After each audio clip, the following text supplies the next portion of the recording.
And in this video, no, what am I doing with my hand? Okay, let's hurry up. We almost ran out of battery. No! Hello, my fellow obsessionists. It's Austin again, and today is gonna be quite a different video because it's actually a useful tutorial video, unlike my past 8 episodes of the crown obsession. And that's actually the reason why I made this video today. Every time I make a crown, it must start with the bend. And I always make my crown to be adjustable, which means that they are one size fit all. But let me all just admit it, making the adjustable band is the most boring part of an episode. So I always skip through it and just tell my audience to check out the past video for the detailed instruction. You will have to check out my last video for this process. This is the part that I hate the most, so you can check them out if you really want to make this crown. You can check out this video on how to make the adjustable band. With that said, I still think that the adjustable band is the most crucial, well, not the most, one of the most crucial part of making a crown. So I think it's finally time that I make a dedicated video about how to make adjustable band. In today's video, I will show you guys not just 1 but 3 ways of how to make an adjustable band for your crown. First method is the clam ring, which I used for my very first crown, the Ice King crown right here. So this is the simplest method of making the adjustable band because all you need to do is to just buy a hose clamp, which you can find at any hardware store or on Amazon or AliExpress. They are also called adjustable stainless steel worm gear hose clamps, water pipe clamps. Basically, it's a stainless steel band that is enclosed to a circle by this mechanism, and by screwing this mechanism clockwise, the band retracted to fit smaller heads. And in contrast, screwing it counterclockwise will extend the band, making it bigger. So the pros of this method is, first of all, of course, you don't have to do anything. You can just jump right into building your crown frame on top of the metal ring.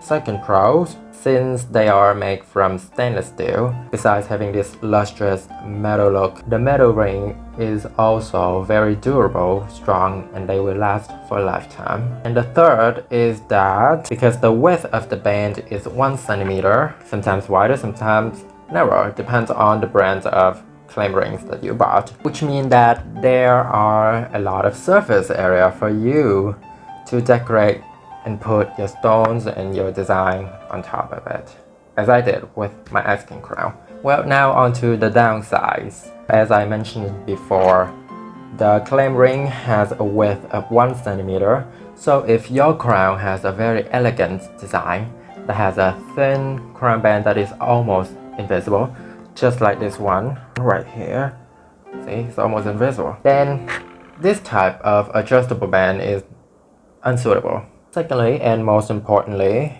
these clamps are only available in sizes up to 12 inches in diameters, which is great for small crowns. But if you want to make standard size crowns, you will have to take another clamp ring without a screwing mechanism, connect it to the original band by wire wrapping method, because the band has these holes that you can thread the wire through. And the ice crown is the only crown that I made using that method. So let's moving on to the second method, which is the metal headband.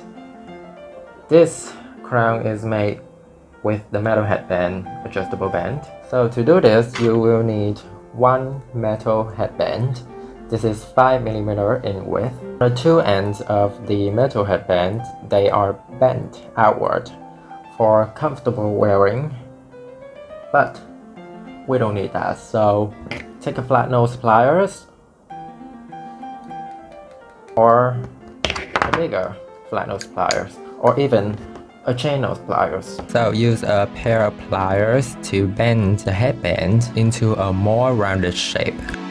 Now the headband's original purpose is to clip to your head, so its shape is an oval shape that is tapered towards the two ends, pretty much like a teardrop. But because we are repurposed the headband into a crown band, we will have to manipulate it in order to turn the shape into a perfect round circle. To do that, you will need a heavy-duty flat nose pliers. So hold the pliers with your dominant hand and with your non-dominant hand flapping onto the metal band.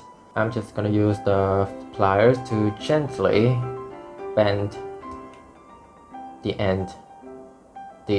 ending part, the straight part of the metal headband inward. To easily visualize this, I pretty much breaking the straight line of the metal headband by bending them into multiple angled lines, and overlay together these angled lines make a curved line. And then the next step, you just need to use your bare hands with your two thumbs pressing against the outside of the metal headband and the rest of your fingers clasping onto the opposite sides.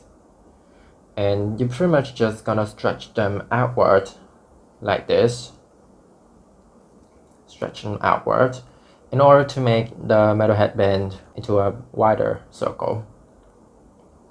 And make sure you go ham at it because it's very flexible, so you really wanna make the metal to keep its eventual shape. Fix it here and there until you have a perfect circle. Now for the next step, we will have to break this metal band into two halves. Make sure that you mark the very center point of this metal headband using a measuring tape. I gotta get a measuring tape. I got a measuring tape. So take your measuring tape and simply run them along the metal headband in order to measure the circumference or the length of the band. And this is 35, so divided by 2 is that.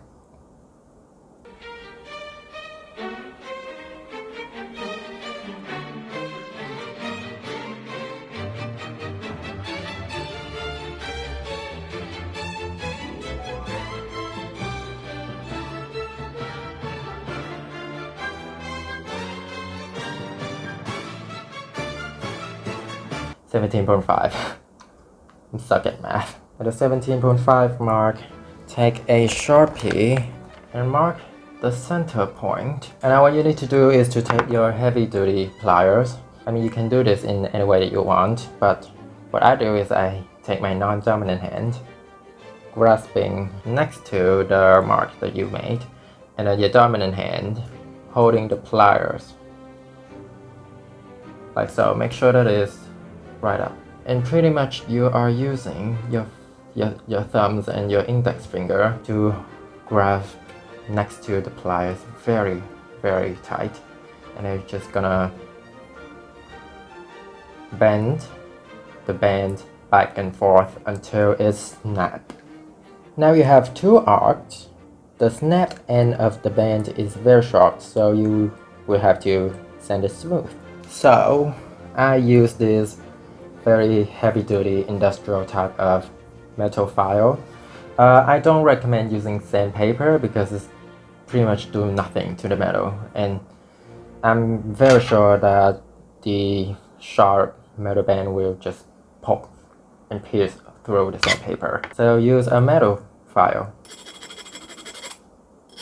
and that way they're not gonna poke you and hurt you. The basic idea here is to have the two arcs gliding on top of each other in order to adjust the length of the metal band. So to hold this mechanism in place, take your 18 gauge wire with a flush cutter, cut two sections of 2 inches. Use a round nose pliers about half an inch from the end of the wire, bend it into this folded hook shape. This hook will be the bond between the wire piece and the band. So to bond the wire onto the band, take your Superglue, precisely cyanoacrylate adhesive, and just apply a tiny drop of glue onto the arc. Remember, with cyanoacrylate, less is better, because if you put too much of a drop of glue onto your anything, it will take a very long time to set, to cure, to dry, and also it will make a bit mess. Again, use a flat nose pliers to clamp the wire against the band tightly while the glue is curing. Repeat this for the second arc, but this time gluing the wire onto the inside of the arc. Then place one arc on top of the other. Use a clip to hold the overlapping section. All left to do is to wrap the wire over the overlapping section to hold the two arcs together. Make sure to clamp the bond with a pliers, otherwise it will break off while you're doing the wire wrapping. And finally, clamp the wrap with a flat nose pliers. One thing to keep in mind here, if you clamp the wire wrapping too tight, then it would be very difficult to slide. The mechanism is pretty much stuck. But if you don't clamp the wire wrapping, then they would be too loose, and so the adjustable band won't hold its adjusted size. Well, with all that said, here is the final adjustable band that was made using the metal headband method. And all you need to do is to just attach this adjustable band to the front frame of your crown, like so, and you will have a complete adjustable crown. There we go. So now for the pros, this is a very affordable method. Doesn't require a lot of expensive stuff, just metal headband. Now for the cons, it's not very durable, especially the wire wrapping. The bond right here is the weakest point on the mechanism, and this is actually from one of my crown, the Ravenclaw diadem, and this wire wrapping knot right here broke off and it's lighting free, and I can actually take it out. It's understandable because the only thing holding the wire wrapping to the band is just superglue. And superglue is not the strongest binding agent in the world, and because of that I invented the third method, which is the wire headband. And this is my absolute favorite method for making the adjustable band for a crown or a tiara, because it's very thin, so it suits for a very elegant and delicate and intricate design type of crown. And when you wear them on your head, the backside blends into your hair, so I really like the look of it. So to make this third type of adjustable crown band, you will need a wire headband. This is a headband and this is also a headband, but this is 5mm. A wire headband is this thin wire that is very flexible. Just like the previous type of headband, its shape is like a teardrop. So once again, we'll have to manipulate the band into a perfect circle shape. But because this is a wire headband, it's way easier to handle. So with just your bare hand, you don't have to use any other pliers, just your bare hands. And once again, your two thumbs pressing the outside of the band, and the rest of the finger grasping the opposite sides, and just stretch them outward on every point. So, yeah, you can see that it's getting wider. And simply that, you have a circle. So just like the previous method, you're gonna find the middle point of the headband and you're gonna break them into two halves. So take your pliers. This time put the wire inside of the cutting part of the pliers, and with the other hand bend them back and forth